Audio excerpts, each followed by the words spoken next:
ਕਹਿ ਦਿੱਤਾ ਅਸੀਂ ਤੁਹਾਡੀ ਪਾਲਿਸੀ ਰਿਨਿਊ ਨਹੀਂ ਕਰ ਰਹੇ ਤੇ ਸਾਨੂੰ ਬਹੁਤ ਸ਼ੋਰਟ ਨੋਟਿਸ ਦਿੱਤਾ ਗਿਆ ਸੀਗਾ ਸਾਡੀ ਮਈ 11 ਨੂੰ ਰਿਨਿਊ ਹੋਣੀ ਸੀਗੀ ਸਾਨੂੰ ਸਿਰਫ ਫਿਊ ਡੇਜ਼ ਪਹਿਲਾਂ ਹਫਤਾ ਪਹਿਲਾਂ ਦੱਸਿਆ ਗਿਆ ਸੀ ਕਿ ਤੁਹਾਡੀ ਇੰਸ਼ੋਰੈਂਸ ਰਿਨਿਊ ਨਹੀਂ ਹੋਣੀ ਸੋ ਫਿਰ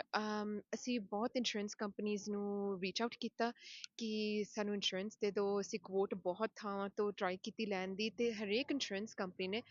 ਸਾਨੂੰ ਡਿਨਾਈ ਕੀਤਾ 9 ਇੰਸ਼ੋਰੈਂਸ ਕੰਪਨੀਆਂ ਨੇ ਸਾਨੂੰ ਇੰਸ਼ੋਰੈਂਸ ਦਿੱਤੀ ਨਹੀਂ ਹੈਗੀ ਇੱਕ ਇੰਸ਼ੋਰੈਂਸ ਕੰਪਨੀ ਨੇ ਸਾਨੂੰ ਕੋਟ ਦਿੱਤਾ ਸੀਗਾ $21,000 ਦਾ ਸੋ $21,000 ਸਾਲ ਦਾ premium that is not affordable $21,000 ਨੂੰ ਜੇ ਆਪਾਂ ਡਿਵਾਈਡ ਕਰੀਏ almost I believe $1200-1300 ਮਹੀਨੇ ਦਾ ਬਣਦਾ ਆ ਇਹ ਆਪਣੇ ਘਰ ਦੀ ਇੱਕ ਕਿਸ਼ਤ ਆ ਸੋ ਕਹਿ ਲਓ ਕਿ ਆਪਾਂ ਇੱਕ ਮਾਰਗੇਜ ਦੇ ਰਹੇ ਹਾਂ ਆਪਣੀ ਪਲੱਸ ਆਪਾਂ ਉੱਪਰ ਦੀ ਕਿਸ਼ਤ ਵੀ ਦੇਵਾਂਗੇ ਇੱਕ ਇੰਸ਼ੋਰੈਂਸ ਦੀ ਆਪਾਂ ਨੂੰ $3000 ਵਿੱਚ ਘਰ ਪੈ ਰਿਹਾ ਆਪਾਂ ਅਫੋਰਡ ਨਹੀਂ ਕਰ ਸਕਦੇ ਹੈਗੇ ਨਾਓ ਇਨ ਬਹੁਤ ਰੈਜ਼ੀਡੈਂਟਸ ਦੇ ਨਾਲ ਮੈਂ ਗੱਲ ਵੀ ਕੀਤੀ ਆ ਇੰਸ ਕੰਪਨੀਜ਼ ਆਪਾਂ ਨੂੰ ਨਾਰਥ ਈਸਟ ਕਮਿਊਨਿਟੀਜ਼ ਨੂੰ T3N T3J ਪੋਸਟਲ ਕੋਡਸ ਨੂੰ ਇੰਸ਼ੋਰੈਂਸ ਡਿਨਾਈ ਕਰ ਰਹੀ ਆ ਬਿਕਾਜ਼ ਆਪਣੇ ਹੇਲ ਸਟੋਰਮ ਗੜੇ ਬਹੁਤ ਵਾਰੀ ਪਏ ਆ ਪਿਛਲੇ ਕੁਝ ਸਾਲਾਂ ਦੇ ਵਿੱਚ ਕਹਿੰਦੇ ਆ ਕਿ ਜਿਹੜੀ ਲਾਇਬਿਲਿਟੀ ਹੈਗੀ ਇੰਸ਼ੋਰੈਂਸ ਕੰਪਨੀਜ਼ ਦੀ ਕਹਿੰਦੇ ਸਾਡੇ ਲਈ ਬਹੁਤ ਜ਼ਿਆਦਾ ਆ ਅਸੀਂ ਤੁਹਾਨੂੰ ਕਵਰੇਜ ਨਹੀਂ ਦੇਣੀ ਹੈਗੀ ਸੋ ਇਹ ਬਹੁਤ ਵੱਡਾ ਇਸ਼ੂ ਬਣ ਗਿਆ ਆ ਕਿਉਂਕਿ ਜੇ ਆਪਾਂ ਨੂੰ ਇੰਸ਼ੋਰੈਂਸ ਨਹੀਂ ਮਿਲ ਰਹੀ ਘਰਾਂ ਦੀ ਤੇ ਆਪਣੀਆਂ ਮੌਰਗੇਜਸ ਨਹੀਂ ਰਿਨਿਊ ਹੋਣਗੀਆਂ ਜੇ ਆਪਣੀਆਂ ਮੌਰਗੇਜਸ ਨਹੀਂ ਰਿਨਿਊ ਹੋਣਗੀਆਂ ਆਪਣੇ ਕੋ ਘਰ ਆਪਾਂ ਕਿੱਥੇ ਜਾਵਾਂਗੇ ਆਪਾਂ ਨੂੰ ਘਰ ਵੇਚਣੇ ਪੈਣਗੇ ਆਪਾਂ ਆਪਣੀ ਕਮਿਊਨਿਟੀ ਵਿੱਚ ਰਹਿ ਨਹੀਂ ਸਕਦੇ ਅਸੀਂ ਜਿੱਥੇ ਵੱਡੇ ਹੋਏ ਆ ਅਸੀਂ ਜਿੱਥੇ ਪਲੇ ਆ ਸਾਨੂੰ ਉਸ ਕਮਿਊਨਿਟੀ ਦੀ ਜੇ ਸਪੋਰਟ ਨਾ ਮਿਲੇ ਹੁਣ ਆਪਣੇ ਐਮਐਲਏਸ ਤੋਂ ਆਪਣੇ ਪ੍ਰੀਮੀਅਰਸ ਤੋਂ ਤੇ ਫਿਰ ਆਪਾਂ ਕਿੱਥੇ ਜਾਵਾਂਗੇ ਦੈਟਸ ਮਾਈ ਕੁਐਸਚਨ 4 साल कबल जब हेल आई थी तो इंश्योरेंस ने क्लेम दिया, हमने रिपेयर कर दिया। जब उसकी रिन्यूअल आई तो इंश्योरेंस ने डिक्लाइन कर दिया फर्दर, इसलिए कि ये इस रीज़न के साथ कि ये जो एरिया है नॉर्थ ईस्ट का ये कैलेमिटी जोन है, हम इंश्योरेंस नहीं करेंगे, सॉरी आप किसी और से बात करें। हमने कई इंश्योरेंस से बात की, उन सब ने डिक्लाइन किया, तो हमारे पास इंश्योरेंस अभी नहीं है करंटली। ये सेकेंड हेल आई है अभी लास्ट ईयर, तो हम हेल्पलेस है, हमने खुद रेनोवेट कराना है। अब रेनोवेट के लिए हम अपने जेब से, तो ये जो कंस्ट्रक्शन कंपनीज हैं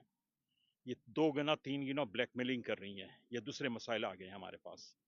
तो एनीवे हमारा डिसीजन है कि हमने यहाँ नहीं रहना नॉर्थ ईस्ट में, हमें रिपेयर करना है और सेल करके निकल जाना है। हम एक्सपेक्ट कर रहे हैं कि गवर्नमेंट की तरफ से, सिटी की तरफ से, फेडरल गवर्नमेंट की तरफ से कोई हेल्प आए। ये सेकंड टाइम मेजर हेल हुई है, तकरीबन 20-25 हज़ार से लेकर ऊपर, you don't know the limit depending on the size house expenses है, वो अब लोगों को जेब से देनी पड़ रही है जिनके पास इंश्योरेंस नहीं है। जिनके पास इंश्योरेंस है वो भी मुश्किल में है कि रिन्यूअल नहीं हो रही है। और कुछ लोगों ने बताया, अभी इस लेडी एलिना ने भी बताया कि जो इंश्योरेंस हो रही है वो मे बी 10 टाइम्स ज़्यादा प्रीमियम मांग रहे हैं, 21,000 that's a max per year, $2,000 तकरीबन महीने का इंश्योरेंस प्रीमियम। वो इम्पॉसिबल किसी के लिए दोबारा इंश्योरेंस रिन्यू करना, इस किस्म की ब्लैकमेलिंग हो रही है इंश्योरेंस कंपनी। तो यहाँ पर इस कम्युनिटी में इंश्योरेंस कंपनी और दूसरे ये जो कंस्ट्रक्शन कंपनीज जो घूम रहे हैं इधर उधर, ये सारे ब्लैकमेल कर रहे हैं, मुश्किल डाल दिया है इस कम्युनिटी को, नॉर्थ ईस्ट को। ਸ਼ੋਰਟ ਨੋਟਿਸ ਦਿੱਤਾ ਗਿਆ ਸੀਗਾ ਸਾਡੀ ਮਈ 11 ਨੂੰ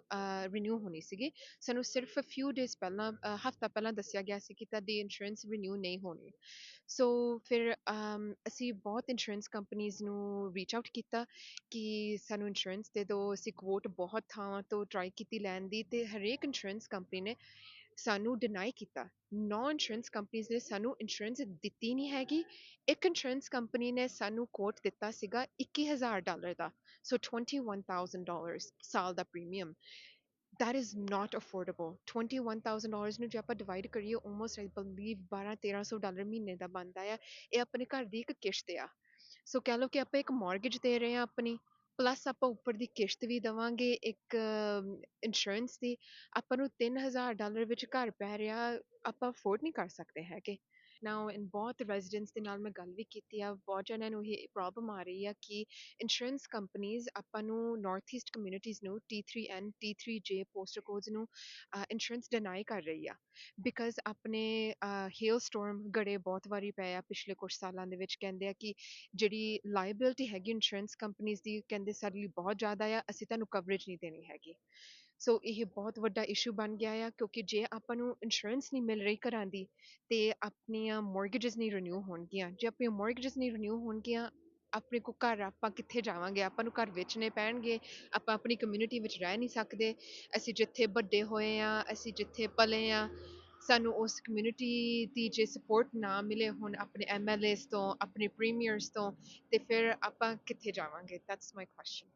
4 साल कबल जब हेल आई थी तो इंश्योरेंस ने क्लेम दिया, हमने रिपेयर कर दिया। जब उसकी रिन्यूअल आई तो इंश्योरेंस ने डिक्लाइन कर दिया फर्दर, इसलिए कि ये इस रीज़न के साथ कि ये जो एरिया है नॉर्थ ईस्ट का, ये कैलेमिटी जोन है, हम इंश्योरेंस नहीं करेंगे, सॉरी आप किसी और से बात करें। हमने कई इंश्योरेंस से बात की, उन सब ने डिक्लाइन किया, तो हमारे पास इंश्योरेंस अभी नहीं है करंटली। ये सेकेंड हेल आई है अभी लास्ट ईयर, तो हम हेल्पलेस है, हमने खुद